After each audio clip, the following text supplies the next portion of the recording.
हाँ जी, तो की कणो सब जना बढ़िया हो के। उम्मीद है, आशा है कि आप सब जना बढ़िया होला। और आज ही क्लास आप स्टार्ट करोला दोस्तों गुप्त काल के साथ है। नमस्कार, जय हिंद, वंदे मातरम। दोस्तों स्वागत है आप सभी का आपके अपने YouTube प्लेटफॉर्म राजस्थान क्लासेस पर। आइए दोस्तों, आज अपन पढ़ने वाले हैं गुप्त काल, ठीक है। और गुप्त काल में पार्ट कौन सा रहेगा, बोले सर सेकंड पार्ट रहेगा। हाँ जी, सेकंड पार्ट रहेगा, क्योंकि इससे पहले अपने पार्ट संख्या फर्स्ट पढ़ लिया है प्यारे दोस्तों। और उसमें अपन ने 30 क्वेश्चन पढ़े थे। और आप सभी जानते हैं कि उसमें अपन ने जैसे कि क्रम वाइज पढ़ा था। जैसे सबसे पहले श्रीगुप्त पढ़ा, फिर घटोत्कच पढ़ा, फिर चंद्रगुप्त प्रथम पढ़ा, फिर समुद्रगुप्त पढ़ा प्यारे दोस्तों, फिर चंद्रगुप्त द्वितीय पढ़ा, फिर जो कुमारगुप्त पढ़ा, फिर है जो स्कंदगुप्त पढ़ा। आज अपन सम्मिश्रण करके पढ़ने वाले दोस्तों। ये क्लास नोट जरूर करना है ना, बहुत इंपॉर्टेंट होने वाली। लास्ट में आपके लिए वन लाइनर क्वेश्चन होने वाले, आपको जवाब देना है कि आप कितने प्रश्न सही कर सकते हैं। और दोस्तों वन लाइनर में कुछ आनंद ही अलग आने वाला है आज की क्लास में ना। तो चलिए बिना टाइम वेस्ट किए, पहला क्वेश्चन है मंदसौर अभिलेख प्रशस्ति के लेखक जो है ना दोस्तों, मंदसौर अभिलेख या फिर ऐसे कह सकते हैं आप प्रशस्ति है ना, इसके लेखक जो है ना वो कौन है, ये बताना है राइट आंसर। जल्दी से बताइएगा। हरिसेन, वत्स भट्टी, नागार्जुन या वर्षवर्धन है। तो दोस्तों बता दूं, वत्स भट्टी जो है ना ये मंदसौर अभिलेख प्रशस्ति के लेखक है, ठीक है। और ये जो मंदसौर अभिलेख है ना, ये कहाँ पर मिलता है, दशपुर में मिलता है। बोले सर दशपुर कहाँ पर है? अरे साहब MP में। कहाँ पर है? MP में। अच्छा, बात करें ये वत्स भट्टी का जो ये अभिलेख है ना, अभिलेख है मंदसौर अभिलेख। ये अभिलेख जो है ना ये कौन से मंदिर में पाया गया? तो दोस्तों सूर्य मंदिर में, ठीक है। और इसी अभिलेख में सूर्य मंदिर का दोस्तों क्या है, उल्लेख है। और किसका उल्लेख है? बोले सर और इसमें जो है वहाँ का शासक जो था मंदसौर का, जिसका नाम था बंधु वर्मा। क्या नाम था? बंधु वर्मा। उसका भी इसमें उल्लेख मिलता है। प्यारे मित्रों ध्यान रखना, सूर्य मंदिर बंधु वर्मा का उल्लेख मिलता है, और किसका? सूर्य मंदिर का भी उल्लेख मिलता है मंदसौर अभिलेख में। क्लियर है सर? बी ऑप्शन लॉक हो जाएगा। अच्छा, साथ ही साथ आपसे मैं बात करूं, ये तो सही हो जाएगा बी। हरिसेन की बात की जाए तो दोस्तों हरिसेन ने प्रयाग प्रशस्ति लिखा था, प्रयाग प्रशस्ति लिखा था। और हरिसेन कौन था प्यारे दोस्तों? हरिसेन जो था वो कौन था पता है ना सभी को? बोले सर चंद्रगुप्त का जो था दरबारी था। हाँ जी बिल्कुल, ध्यान रखना। अच्छा सा क्वेश्चन है। अगला क्वेश्चन आपकी स्क्रीन पे दे रहा हूँ मैं, और जल्दी से जवाब दीजिएगा। हाँ, हरिसेन तो जो कि समुद्रगुप्त का दरबारी था ही था। मार्ग पथ व सड़कों की देखरेख करने वाले को गुप्त काल में क्या कहते थे?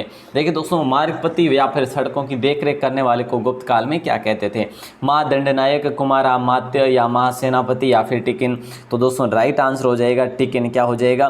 टिकिन हो जाएगा। दोस्तों महादंडनायक किसे कहा जाता था? युद्ध व न्याय विभाग कार्य करने वाले, युद्ध व न्याय विभाग कार्य करने वाले या फिर देखने वाले को, ठीक है। और कुमारामात्य की बात करें प्यारे मित्रों, कुमारामात्य कहते थे प्रशासनिक अधिकारी को। किसको? प्रशासनिक अधिकारी को कुमारामात्य कहते थे। और दोस्तों वही महासेनापति की बात करें तो सेनापति को, मतलब जो सेना का सर्वोच्च सेनापति होता था उसको जो कहते थे महासेनापति, ठीक है। और सड़कों की देखरेख वाले को टिकिन कहा जाता था। अगला क्वेश्चन है पुरपाल और द्रांगिक किसे कहा गया? दोस्तों ये बता दीजिएगा, राइट आंसर क्या हो जाएगा? पुरपाल व द्रांगिक जो है किसे कहा गया? तो ग्राम अधिकारी को, नगरपति को, विषयपति को या दान विभाग के प्रधान को? पुरपाल और द्रांगिक जो है ना नगरपति को कहा गया। दोस्तों राइट आंसर होगा बी ऑप्शन। अच्छा, मैं बात करूं विषयपति किसे कहा गया? तो दोस्तों विषय जो हुआ करता था, विषय जो कि गांव से बड़ा होता था, विषय को विषयपति कहा जाता था, विषय के अधिकारी को विषयपति। और दान विभाग के प्रधान को क्या कहा जाता था पता है आपको? अग्राहिक कहा जाता, अग्रहारिक भी कहा जाता था उसको, तो ठीक है। और ग्राम अधिकारी को तो आपको पता हो तो दोस्तों ग्राम मेहत्तर कहा जाता था। क्या? ग्राम मेहत्तर कहा जाता था।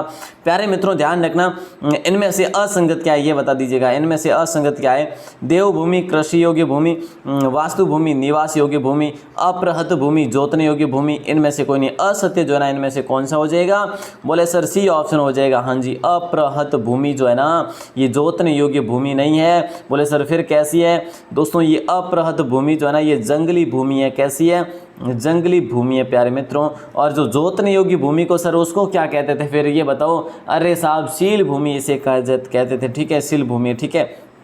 कैसी भूमि? शील भूमि कहते थे जोतने वाली भूमि को। और अप्रहत भूमि जंगली, वास्तु भूमि निवास, क्षेत्र भूमि कृषि योग्य। ओके सर, ध्यान रखेंगे। अगला क्वेश्चन, मध्य प्रदेश में स्थित एरन का मंदिर किसको समर्पित है? मध्य प्रदेश में स्थित एरन का मंदिर जो है ना किसको समर्पित है?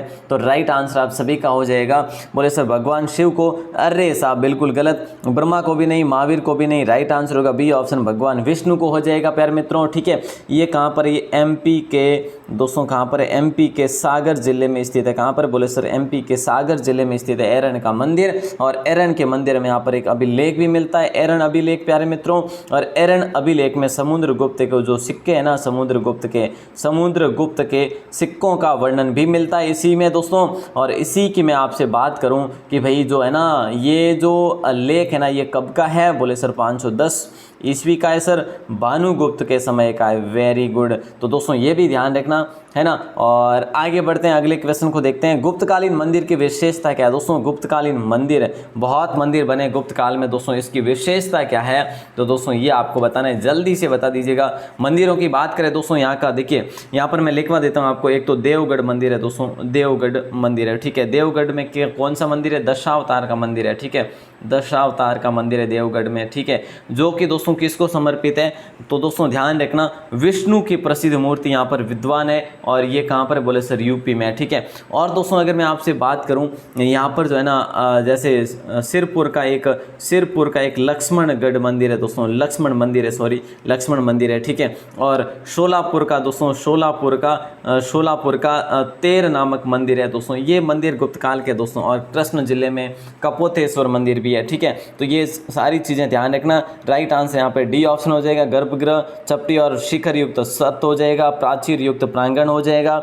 और भी दोस्तों जैसे इसकी है, जैसे सभा भवन वगैरह उसके अंदर बने होते हैं। ठीक है, और भी विशेषता है, जैसे मैं आपसे बात करूं कि यहाँ के जो है ना ऊंचे चबूतरे ईंटों के बनाए जाते हैं। ठीक है, अच्छा एक चीज़ और बता दूं दोस्तों, गुप्त काल में जो मंदिर है ना वो लगभग विष्णु भगवान को समर्पित है, भगवान विष्णु को ही समर्पित है। ठीक है, ध्यान रखना। और दोस्तों इससे संबंधित और क्वेश्चन आ जाएगा, नीतिसार किसकी साहित्यिक कृति है? प्यारे दोस्तों ये बताना है आपको, जल्दी बताना, नीतिसार किसकी साहित्यिक कृति है? बोले सर 12वीं की है क्या? बिल्कुल नहीं साहब, 12वीं ने क्या लिखा था दोस्तों पता है आपको? किरातार्जुनीयम लिखा था। ठीक है, किरातार्जुनीयम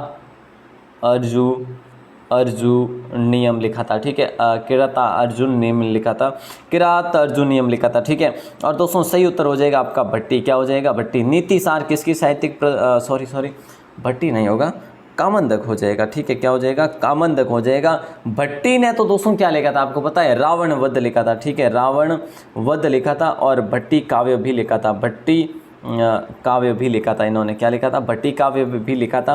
और दोस्तों रावण वध भी लिखा था। कामंदक सही उत्तर हो जाएगा आपका। ठीक है, नीतिसार कामंदक ने लिखा था। अमर सिंह ने अमरकोश लिखा था दोस्तों, अमरकोश लिखा था, जो कि दोस्तों आप सबको पता होगा चंद्रगुप्त द्वितीय का जो था क्या था? नवरत्नों में से ये भी एक था। ठीक है सर, ध्यान रखेंगे। अगला क्वेश्चन है, 1467 ईस्वी में चीनी सम्राट सांग के दरबार में राजदूत भेजकर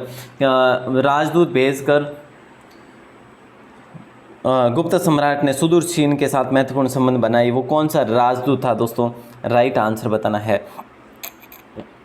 राजदूत नहीं, वो शासक कौन सा था दोस्तों? देखिए 1467 ईस्वी में चीनी सम्राट जो था सांग, ठीक है, उसके दरबार में राजदूत भेजा। किसने? गुप्त सम्राट। कौन से गुप्त सम्राट ने भेजा? जो कि सुदूर चीन के साथ महत्वपूर्ण संबंध बनाने के लिए प्रगाढ़ विश्वास जताया दोस्तों। राइट आंसर हो जाएगा सी ऑप्शन, स्कंदगुप्त में भेजे थे आपने यहाँ से। ठीक है सर, ध्यान रखेंगे। हाँ जी, ध्यान तो रखना ही होगा। और अगला क्वेश्चन है दोस्तों, अगला है कि गुप्तों के पतन का महत्वपूर्ण कारण कौन सा है दोस्तों? ये आपको बताना है। गुप्तों के पतन का महत्वपूर्ण कारण दोस्तों, ये नवा क्वेश्चन है। ठीक है, ध्यान रखना, नवा क्वेश्चन है। राइट आंसर क्या होगा? गुप्तों के पतन का महत्वपूर्ण कारण दोस्तों अयोग्य उत्तराधिकारी था और एक हुणों का आक्रमण। दोस्तों अगर अ व स दोनों दे दिए हैं तो आपका डी ऑप्शन हो जाएगा। अगर दोस्तों ए बी सी डी अगर मतलब कि उपरोक्त सभी पूरा दे दिया होता तो भी आपको उपरोक्त सभी ही करना होता था, क्योंकि ये कमजोर आर्थिक स्थिति कहीं ना कहीं, ये ज़्यादा तो आर्थिक स्थिति नहीं आई थी लेकिन बाद में आ गई थी दोस्तों। ठीक है, पर इसमें हमें ऑप्शन तो दिया है और स तो सही करेंगे। अगर उपरोक्त सभी ऑप्शन देते तो भी अपन कर लेते डी ऑप्शन। ठीक है, हमेशा के लिए ध्यान रखना। अब दोस्तों मैं आपको ले चलूँगा किस और, आपको पता है, बोले सर आप वन लाइनर क्वेश्चन की ओर। बिल्कुल दोस्तों ध्यान से पढ़ना, और ये क्वेश्चन बहुत इंपॉर्टेंट है, रिवाइज के तौर पर भी है और बहुत सारे नए क्वेश्चन देखने को मिलेंगे और सारे एग्जाम में पूछे गए क्वेश्चन है, ठीक है। यूपीएससी वगैरह है, ठीक है, एसएससी वगैरह है दोस्तों, रेलवे वगैरह, वहाँ पे पूछे गए क्वेश्चन है, ये बहुत ही इंपॉर्टेंट है, ठीक है। चंद्रगुप्त का उत्तराधिकारी, चंद्रगुप्त द्वितीय का जो उत्तराधिकारी था, बोले सर वो तो हमें पता है सर, कुमार गुप्त था सर। अरे वाह क्या बात है, कुमार गुप्त था दोस्तों, चंद्रगुप्त द्वितीय का उत्तराधिकारी कुमार गुप्त था, ठीक है। आप सबको पता है, जो कि 415 से 454 तक रहा था दोस्तों, 415 से 454 तक रहा था। इसी ने महेंद्रादित्य की उपाधि धारण की थी ना सर, यही क्या? हाँ जी यही सर। ध्रुव देवी रानी से उत्पन्न पुत्र था, यही क्या? हाँ जी यही, बिल्कुल सही पकड़े आपने, है ना। तो ध्यान रखना प्यारे दोस्तों। अगला क्वेश्चन आता है, कुमार गुप्त का उत्तराधिकारी कौन था? अब कुमार गुप्त को आपने पढ़ लिया कि भाई नालंदा विश्वविद्यालय की इसने स्थापना करवाई थी, सर्वाधिक अभिलेख भी कुमार गुप्त के काल के मिलते हैं, ठीक है। और दोस्तों अगला क्वेश्चन है, कुमार गुप्त का उत्तराधिकारी कौन था? तो राइट आंसर हो जाएगा सर स्कंदगुप्त था। कौन था प्यारे दोस्तों? स्कंदगुप्त था। और वही स्कंदगुप्त दोस्तों जिसने क्या क्या किया था आपको पता है? चलिए आगे बात करते हैं, क्वेश्चन आ जाएगा। और स्कंदगुप्त की 467 ईस्वी में मृत्यु हो जाती है दोस्तों, ध्यान रखना, ठीक है। अगला क्वेश्चन आता है, सुदर्शन झील का पुनर्निर्माण किसने कराया था? ये क्वेश्चन आ गया, ये जल्दी बताओ। देखो राइट आंसर क्या हो जाएगा, सुदर्शन झील का पुनर्निर्माण किसने कराया था?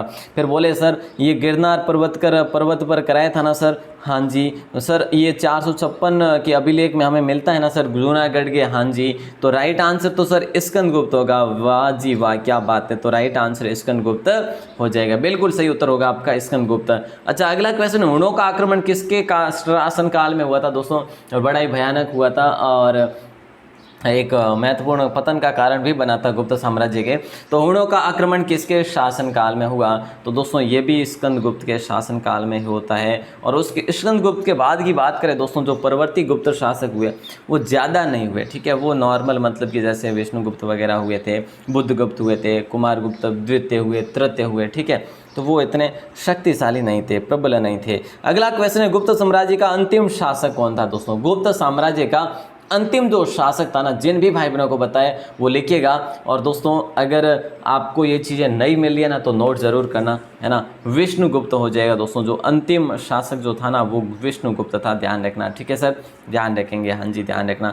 और दोस्तों अगला क्वेश्चन आपकी स्क्रीन पे, गुप्त साम्राज्य की सबसे बड़ी प्रादेशिक इकाई जो थी वो कौन सी थी? दोस्तों गुप्त साम्राज्य की सबसे बड़ी प्रादेशिक इकाई जो थी ना वो कौन सी थी? ये आपसे क्वेश्चन किया जा रहा है। राइट आंसर क्या हो जाएगा? देखिए दोस्तों, इसकी सबसे बड़ी प्रादेशिक इकाई जो थी वो देश थी, ठीक है। और देश की बात करें, इसका शासक जो कहलाता था वो क्या कहलाता?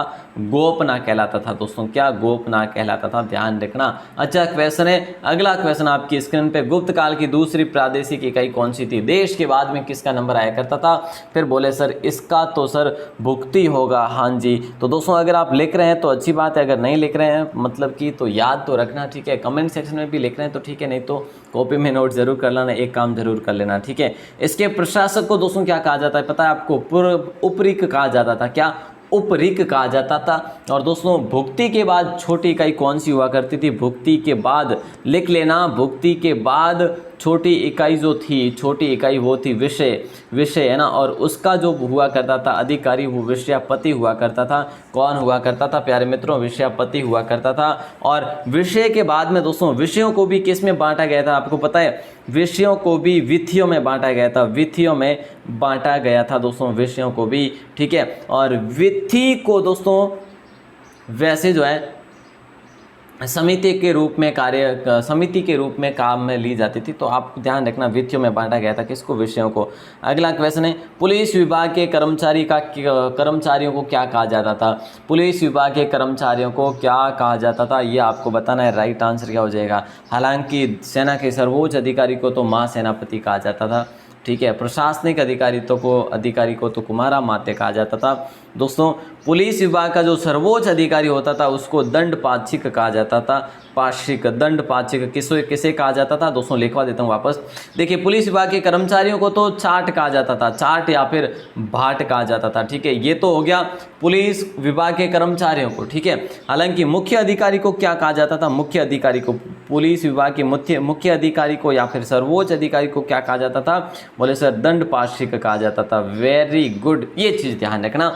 अगला क्वेश्चन है आपकी स्क्रीन पे, सबसे छोटी इकाई कौन सी थी दोस्तों, ये बता दीजिएगा। राइट आंसर क्या होगा, जल्दी से बताना है। सबसे छोटी इकाई कौन सी थी, ग्राम थी ना, ये तो आसान है, सभी को बताए, ग्राम ही थी, है ना। सबसे छोटी इकाई ग्राम थी दोस्तों। ग्राम का मुखिया जो कहलाता था, मुखिया, ग्राम का मुखिया क्या कहलाता था पता है आपको, या तो कहलाता था ग्रामिक या फिर कहलाता दोस्तों ग्रामिक, ठीक है, ग्रामिक दोस्तों। कहीं पर ग्रामिक मैतर भी दे रखा है, ग्रामिक मैतर दे रखा है, हालांकि ये अन्य सदस्यों को कहते थे ग्रामिक मैतर, ठीक है। तो आप क्या लिखेंगे, मुखिया को ग्रामिक कहते थे और अन्य जो सदस्य हुआ करते तो उसको ग्रामिक महत्तर कहते थे, ठीक है ना, ध्यान रखेंगे सर। हाँ जी, दामोदरपुर ताम्रपत्र में किसका उल्लेख है, कौन से शासक का, या फिर दोस्तों आप जो भी बता सकते हैं, शासक का पता हो तो शासक का बता सकते हैं, या फिर कोई किसी से संबंधित, जैसे भूमि हो गई, या फिर शासन व्यवस्था हो गई, या फिर सिक्कों से संबंधित हो गया। तो दोस्तों ध्यान रखना, दामोदरपुर जो ताम्रपत्र है ना, इसमें भूमि संबंधित, भूमि बिक्री संबंधित जो है उल्लेख मिलता है, भूमि बिक्री संबंधित उल्लेख मिलता है प्यारे दोस्तों। और ये ताम्रपत्र किसका है, बोले सर कुमार गुप्त का है। कुमार गुप्त कौन से सर, कुमार गुप्त प्रथम होंगे साहब, है ना, तो ध्यान रखना। अच्छा क्वेश्चन है, आगे बढ़े दोस्तों और अगले क्वेश्चन की बात करें तो ग्राम समूह से छोटी इकाई को क्या कहा जाता था। ग्राम समूह से भी एक छोटी इकाई हुआ करती थी, उसे क्या कहा जाता था। तो दोस्तों देखिए क्या कहा जाता था पता है आपको, ग्राम समूह से छोटी इकाई को दोस्तों पेठ कहा जाता था। क्या कहा जाता था, पेठ कहा जाता था। हालांकि कई पुस्तकों में पेठ को ऊपर बताया गया, मतलब कि ग्राम समूह से भी बड़ी होती थी। पेठ जो होते थे ना, कई पुस्तकों में बताया गया कि पेठ का समूह जो बनाया जाता था, पेठों का कई पेठ मिलकर जो समूह बनते थे, और फिर है जो देखिए कई ग्राम जो बनते थे, कई पुस्तकों में ऐसा लिखा है कि भाई ग्रामों के समूह को, ग्रामों के समूह को पेठ कहते हैं दोस्तों, पेठ कहते हैं, ठीक है। और जो कि वैसे सबसे छोटी इकाई की बात करें तो गांव ही थी, ठीक है। तो दोस्तों ये चीज़ें आप लिख लेना, ठीक है। सबसे छोटी इकाई जो है गांव थी, जो भी है अलग अलग पुस्तकों में जो भी है आप ये लिख लेना एक बार, सबसे छोटी इकाई जो थी गाँव थी, ठीक है। हो सकता है कि क्वेश्चन पूछा जाए। विष्टि क्या थी दोस्तों, विष्टि जो थी ना, ये क्या थी, एक प्रकार की, मतलब कि क्या थी, कोई भूमि थी, या फिर आय का स्रोत था, या फिर कोई मुद्रा थी दोस्तों। क्या थी, विष्टि एक प्यारे मित्रों आय का स्रोत था। क्या था, आय का स्रोत था, लिख लेना। विष्टि गुप्त काल में आय का स्रोत थी, मतलब कि आय जो था ना, ये बलात् आय, मतलब कि श्रम का आय था दोस्तों। मतलब कि छोटे जो टाबर होते थे और मतलब बाल्यावस्था में जो कार्य करते थे, उन लोगों से, उन बच्चों से जो है लिया करते थे आय का स्रोत, ठीक है। चलिए आय लिया करते थे। आर्थिक उपयोगिता पर कितने प्रकार की भूमि थी गुप्त काल में, आर्थिक उपयोगिता की मतलब उपयोगिता पर कितने प्रकार की भूमि थी दोस्तों। अभी मैंने आपको बता दिया कि एक तो है देखिए 5 प्रकार की भूमि, कितने प्रकार की, 5। अभी क्वेश्चन हुआ ना अपना, एक तो क्षेत्र भूमि दोस्तों, कैसी, क्षेत्र भूमि, बोले सर ठीक है। क्षेत्र भूमि का मतलब कि जो वहाँ पर निवास कर सके ना, सॉरी, क्षेत्र भूमि का मतलब कृषि योग्य भूमि, ठीक है, ध्यान रखना। और दोस्तों दूसरी आ जाती है वास्तु भूमि, कौन सी, वास्तु भूमि आ जाती। वास्तु जो भूमि होती है ना, इसे दोस्तों अपन निवास योग्य कहते हैं, निवास योग्य ये भूमि हुआ करती थी उनके समय में, ठीक है। 1, 2 और तीसरी जो मैंने आपको बताया था चारागाह भूमि। चारागाह भूमि दोस्तों जो मतलब कि चारे के योग्य काम आए, चारे के योग्य काम आ जाए, ठीक है। ये 3 हो गए। अब मैं आपको लिखवा देता हूँ चौथा, मतलब कि सील भूमि दोस्तों। क्या, सील भूमि है ना, ये अभी अपने पढ़ा कि सर ये तो जो है जोतने योग्य भूमि है ना, कृषि या फिर ऐसी भूमि जो कि जोतने योग्य हो, ठीक है। और अप्रहत भूमि की बात करें तो दोस्तों जंगली भूमि को कहा जाता था। तो 5 भूमियाँ हो गई ना, तो लिख लेना भाई साहब। मैं आपके लिए ये इसलिए कंटेंट लेकर आया हूँ कि आप लिख लेंगे तो बेस्ट होगा। सिंचाई के लिए किस देखिए यंत्र का जो है उपयोग किया जाता था, सिंचाई के लिए किस यंत्र का प्रयोग किया जाता था। तो दोस्तों उस समय जो है ना, एक तो रहट नामक हुआ करता था, या फिर वहाँ पर घंटी भी कहते थे। तो घंटी और रहट दोस्तों आप दोनों को याद रखेंगे, रहट और घंटी दोनों को याद रखेंगे। सिंचाई के लिए इस यंत्र का प्रयोग किया जाता था। बोले सर ठीक है, आगे बढ़ेंगे हम। हाँ जी आइएगा। गुप्त काल में सर्वाधिक महत्वपूर्ण व्यापारिक केंद्र जो है ना कहाँ पर थे दोस्तों, कौन से स्थान पर थे, है ना। तो ये आपको बताना है, जल्दी बता देना। सबसे महत्वपूर्ण जो कि केंद्र था गुप्त काल में, व्यापारिक केंद्र दोस्तों, ये आपको बताना है, जल्दी बता दीजिएगा। राइट आंसर क्या हो जाएगा? वैसे चलिए क्या होगा सर? राइट आंसर तो होगा सर इसका उज्जैन। हाँ जी, उज्जैन में दोस्तों, उज्जैन जो था ये सर्वाधिक महत्वपूर्ण व्यापारी केंद्र था, ध्यान रखेंगे। वहीं हम बात करें दोस्तों, अगर शैक्षणिक केंद्र की बात करें दोस्तों, तो सबसे जो पहले था वो था पाटलिपुत्र, उसके बाद में नंबर आता है वल्लभी का दोस्तों। वल्लभी कहाँ पर पता है ना? भावनगर, जो कि गुजरात में दोस्तों। फिर उज्जैनी का नंबर आता है दोस्तों, ठीक है। फिर काशी का नंबर आता है, ठीक है। तो ये इस प्रकार से ये शैक्षणिक जो थे केंद्र थे। गुप्त राजाओं ने सर्वाधिक किस मुद्राओं का प्रचलन किया दोस्तों? गुप्त काल राजाओं ने जो सर्वाधिक कौन सी मुद्राओं का प्रचलन किया दोस्तों? अगर जिनको भी पता है उनका राइट आंसर हो जाएगा। यहाँ पे क्या होगा पता है आपको? यहाँ होगा दीनार और दीनार वे स्वर्ण मुद्रा है ना। दीनार मतलब कि स्वर्ण मुद्राएं थी, ठीक है, उसका नाम था दीनार, ठीक है। स्वर्ण मुद्राओं का प्रचलन था और उसका नाम था दीनार दोस्तों, बस ये याद रखना है आपको। अगला क्वेश्चन है, पहली बार सती होने का प्रमाण किस अभिलेख में मिलता है? जल्दी से उत्तर दीजिएगा। देखिए दोस्तों, लास्ट तक बने रहना है, लिखने भी है। और भाई साहब नहीं बने रहे तो ये मेहनत मेरी खामखा यूं ही चली जाएगी, भाई साहब ऐसा मत करना, ठीक है। चलिए, तो पहली बार सती होने का प्रमाण जो है ना, कौन से अभिलेख में मिलता है प्यारे मित्रों? एरन अभिलेख में मिलता है। एरन अभिलेख सर कहाँ पर है सर एरन अभिलेख? अरे भाई साहब, सागर जिले में है ना, जो कि एमपी में एरन अभिलेख प्यारे दोस्तों। और मैंने आपको ये भी बताया कि 510 ईस्वी का ये अभिलेख है। कब का है प्यारे मित्रों? 510 ईस्वी का अभिलेख है। ये भानुगुप्त के समय का अभिलेख है। इसमें जो जानकारी और मिलती है ना, वो समुद्रगुप्त के मुद्राओं का अभिलेख भी इस अभिलेख में जो जानकारी हमें मिलती है, ठीक है, ध्यान रखना। और इसी में दोस्तों राजा गोपराज की मृत्यु और उसकी पत्नी के सती होने का जिक्र हमें मिलता है। तो भाई साहब ध्यान रखेंगे ही रखेंगे हम तो, है ना। और उसकी पत्नी का नाम क्या था पता है आपको? दत्त देवी उनकी पत्नी का नाम था। इतना सारा कंटेंट आपको लिखना पड़ेगा, नहीं तो ऐसे तो याद थोड़ी ना होगा, है ना। वेश्यावृत्ति करने वाली महिलाओं को क्या करते थे? अच्छा, वेश्यावृत्ति भी उस टाइम हुआ करती थी क्या? हाँ जी, बिल्कुल हुआ करती थी। तो देखिए, वेश्यावृत्ति करने वाली महिलाओं को क्या कहते थे पता है आपको? गणिका कहते थे दोस्तों। और फिलहाल भी अभी तक भी वैसे आधुनिक काल में गणिका ही कहा करते थे, ठीक है। और वृद्ध वेश्याएं जो होती थी ना, वृद्ध वेश्याएं दोस्तों, और वृद्ध वेश्याओं को क्या कहते थे पता है आपको? वृद्ध वेश्याओं को जो है दोस्तों कुटनी कहा जाता था। क्या? कुटनी कहा जाता था वृद्ध वेश्याओं को। अच्छा, अगला क्वेश्चन आता है, गुप्त सम्राट किस धर्म के अनुयायी थे? ये बता दो मुझे, तो बहुत ही आसान सा क्वेश्चन है। राइट आंसर क्या हो जाएगा? गुप्त सम्राट किस धर्म के अनुयायी थे? तो दोस्तों राइट आंसर आप सभी को मैंने कल ही बता दिया था कि भाई साहब ये वैष्णव धर्म के अनुयायी थे, वैष्णव धर्म के अनुयायी थे। और हम बात करें कि विष्णु भगवान के विष्णु भक्त थे ये, ठीक है, विष्णु भक्त थे। और समुद्रगुप्त तो भाई साहब बहुत ही बड़ा विष्णु भक्त था। लेकिन दोस्तों इन्होंने ब्राह्मण धर्म को भी ऊपर उठाया, इन्होंने बौद्ध धर्म को भी ऊपर उठाया, इन्होंने हिंदू धर्म को भी ऊपर उठाया दोस्तों। इन्होंने कभी कभी भेदभाव नहीं किया। और दोस्तों वैसे आपको याद होगा जैसे कि दोस्तों अपना है ना समुद्रगुप्त दोस्तों विष्णु धर्म का होते हुए भी बौद्ध धर्म के दरबारियों को अपने दरबार में रखा था, है ना। ओके सर, ध्यान रखेंगे हम तो। अच्छा यूँ, हाँ तो रखना था, है ना। अगला क्वेश्चन है, गुप्त काल में वैष्णव धर्म संबंधी महत्वपूर्ण अवशेष जो था दोस्तों, मैं बता देता हूँ, ठीक है। महत्वपूर्ण अवशेष जो था वो था दशावतार मंदिर, ठीक है। क्योंकि ये क्वेश्चन इस प्रकार का है, आप कहेंगे सर किसका पूछ रहे हैं? तो दशावतार जो मंदिर है दोस्तों, मैं आपको बता चुका हूँ, जो कि यूपी में है, आपको याद होना चाहिए, देवगढ़ में है दोस्तों, ठीक है, ठीक है। ध्यान रखना, भगवान विष्णु को समर्पित है, ठीक है। तो गुप्त काल में वैष्णव धर्म से संबंधित महत्वपूर्ण अवशेष ये है।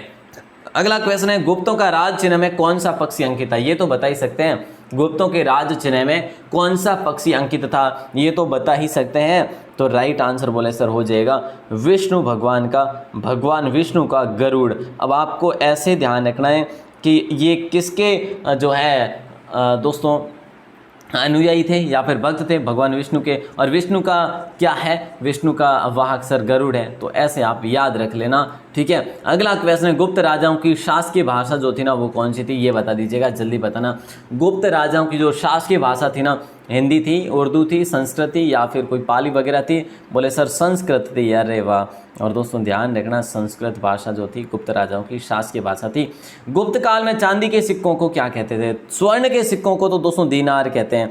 एक बात बताऊं आपको दोस्तों, अगर ऐसे क्वेश्चन आपको पूछे जाए तो आपका लेवल जो होता है ना वो यूपीएससी के बराबर हो रहा है आपका लेवल, रियल बता रहा हूँ। क्योंकि आपको कोई ऑप्शन नहीं दिख रहे, आप मतलब कि आपको जो याद है, आपके विवेक में जो आपने जो फिट किया है ना वही आप यहाँ पे लिख रहे हैं। देखिए ऑप्शनल तो हर कोई पढ़ते हैं, लेकिन जब वर्णात्मक पढ़े ना, व्याख्यात्मक पढ़े ना, तब मजा आए, है ना। बिल्कुल साहब। गुप्त काल में चांदी के सिक्कों को रूप्यक कहा जाता था दोस्तों, रूप्यक कहा जाता था। वहीं स्वर्ण के सिक्कों को दीनार कहा जाता था। तो दोनों जो थे वो प्रसिद्ध थे, है ना। ध्यान रखना साहब। व्रत संहिता की रचना जो है ना वो किसने की थी दोस्तों, ये बता दीजिएगा। वृहत संहिता की रचना जो है ना ये किसने की थी दोस्तों? और राइट आंसर आप सभी का हो जाएगा, क्या हो जाएगा दोस्तों? चंद्रगुप्त द्वितीय के शासन काल में आपको याद हो तो नवरत्न थे दोस्तों। कौन थे? नवरत्न थे। और नवरत्न कौन कौन थे दोस्तों? मैंने आपको कल भी बताया था, कालिदास है, धन्वंतरी है, बेताल भट्ट वगैरह थे, ठीक है। तो राइट आंसर व्रत संहिता के तो वराहमिहिर थे दोस्तों। कौन थे? वराहमिहिर थे। ध्यान रखना, ठीक है, रखेंगे सर, हाँ रखना पड़ेगा। अगला क्वेश्चन है, गुप्तकाल में विष्णु शर्मा द्वारा लिखित ग्रंथ कौन सा है? दोस्तों वराहमिहिर ने और भी काफ़ी पुस्तकें लिखी थी, पंच सिद्धांत लिखा था उन्होंने, ठीक है। और दोस्तों और क्या लिखा था पता है आपको? लघु जातक भी लिखा था उन्होंने। गुप्त काल में विष्णु शर्मा द्वारा लिखित ग्रंथ कौन सा है दोस्तों? तो आपको याद होना चाहिए, संस्कृत का सबसे महत्वपूर्ण ग्रंथ है दोस्तों, जो कि जिसका नंबर आता है टॉप फर्स्ट में, लगभग टॉप में ही आता है दोस्तों, ठीक है। तो संस्कृत ग्रंथ है पंचतंत्र दोस्तों, है ना, पंचतंत्र इसका ग्रंथ का नाम है, विष्णु शर्मा के ग्रंथ का नाम, ठीक है, ध्यान रखना। अगला क्वेश्चन है, अजंता की गुफाएं बौद्ध धर्म की किस शाखा से संबंधित है? अजंता की जो गुफाएं है ना बौद्ध धर्म की कौन सी शाखा से संबंधित है? महायान, हीनयान, कौन से, है ना, ये बताना है। क्या बोलोगे? बोले सर अजंता की गुफाएं जो है ना सर ये महायान से संबंधित है। अच्छा यूं, चलिए तो राइट आंसर हो जाएगा, राइट आंसर महायान हो जाएगा, ठीक है। अगला क्वेश्चन, गुप्त काल में निर्मित बाघ की गुफा किस राज्य में स्थित है? गुप्त काल में जो निर्मित हुई थी बाघ की गुफा दोस्तों, अब भले ही कब भी हो दोस्तों, हमें तो देखना है कि बाघ की गुफाएं कहाँ पर है।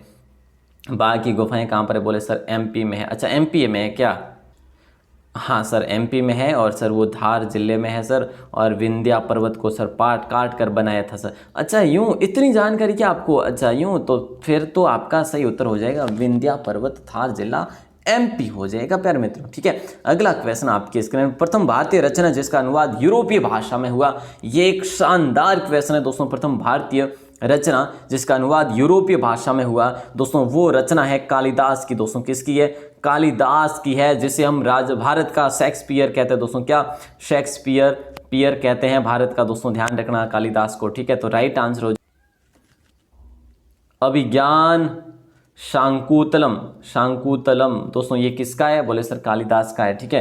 तो ये जो है ये प्रथम भारतीय रचना जिसका अनुवाद यूरोपीय भाषा में हुआ था। अगला क्वेश्चन दोस्तों दूं, लेकिन उससे पहले थोड़ी सी ये जानकारी हम देखते हैं। मंदिर बनाने की कला का जन्म जो दोस्तों गुप्त काल से होता है। जो भी अपन आज के दिन में जो मंदिर देखते हैं ना दोस्तों, जो अलग अलग कलाओं में, महामारू शैली में, पंचायतन शैली में, नागर शैली में, ठीक है, द्रविड़ शैली में, सारे के सारे मंदिर वो गुप्तों की देन है प्यारे दोस्तों। बाद में धीरे धीरे मतलब कि अपडेट होते रहे, लेकिन गुप्तों की देन है मंदिर। भारतीय इतिहास का स्वर्ण काल गुप्त काल को कहा जाता है, ठीक है, बिल्कुल सर। ब्रह्मगुप्त इस काल के वैज्ञानिक और गणितज्ञ हुए थे, वो तो अपन ने सारा पढ़ लिया, आर्यभट्ट वगैरह है, पल काणवन है, पशु चिकित्सा, और हस्त्यायुर्वेद जो है ग्रंथ लिखा था इन्होंने, ठीक है। चलिए तो दोस्तों अब मैं आपको एक क्वेश्चन दे रहा हूँ, इसका आंसर आपको बाहर आके कमेंट सेक्शन में देना है। आज की क्लास कैसी लगी वो भी आप जरूर बता लेना प्यारे मित्रों, ठीक है। अब मैं आपको एक क्वेश्चन देता हूं दोस्तों, यहाँ पर लिखता हूँ आपके लिए क्वेश्चन, ठीक है। कहाँ पे लिखता हूँ? यहाँ पर क्वेश्चन लिखता हूँ प्यारे मित्रों, ठीक है। देखिए दोस्तों, जो तुमेन अभिलेख था ना, तुमेन अभिलेख दोस्तों ये प्रश्नोत्तरी बहुत ही इंपॉर्टेंट थी, अगर जिन भी भाई बहनों ने लास्ट तक देखा है। तुमेन अभिलेख में किस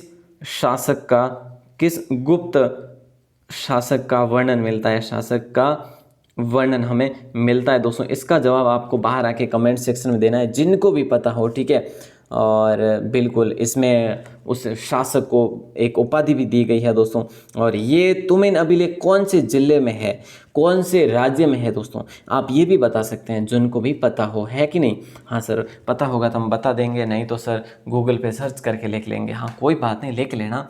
देखिए वो भी जानकारी तो होगी ना, जहाँ से आप लेंगे वहाँ से वापस टाइप करेंगे, फिर आपको याद हो जाएगा, होगा कि नहीं होगा साहब। आप 10 दिन बाद में भी उसको याद रख पाएंगे, और एक बार वापस रिवीजन होगा तो आराम से सारी चीज़ें लिख लेना दोस्तों। जो जो महत्वपूर्ण थी वो मैंने करवा दी। पार्ट 2 में अब गुप्त काल समाप्त हो चुका है। वैसे तो बहुत बड़ा है, लेकिन जो एग्जाम की दृष्टि से था वो अपन ने पढ़ लिया। प्यारे मित्रों, आज की क्लास आपको कैसी लगी मुझे कमेंट सेक्शन में ज़रूर बताएं। और दोस्तों नोट किए कि नहीं किए वो भी ज़रूर बताएं, और लाइक वाइक नहीं किया तो वो भी कर लेना। जो भी भाई बहन लास्ट तक बने रहे, वाकई में मैं आपको सैल्यूट करना चाहूँगा कि ऐसे क्वेश्चन पर भी आपने अपना जो है धैर्य कायम रखा और विश्वास कायम रखा, लास्ट तक बने रहे। बहुत बहुत धन्यवाद, बहुत बहुत आभार। जय हिंद, वंदे मातरम।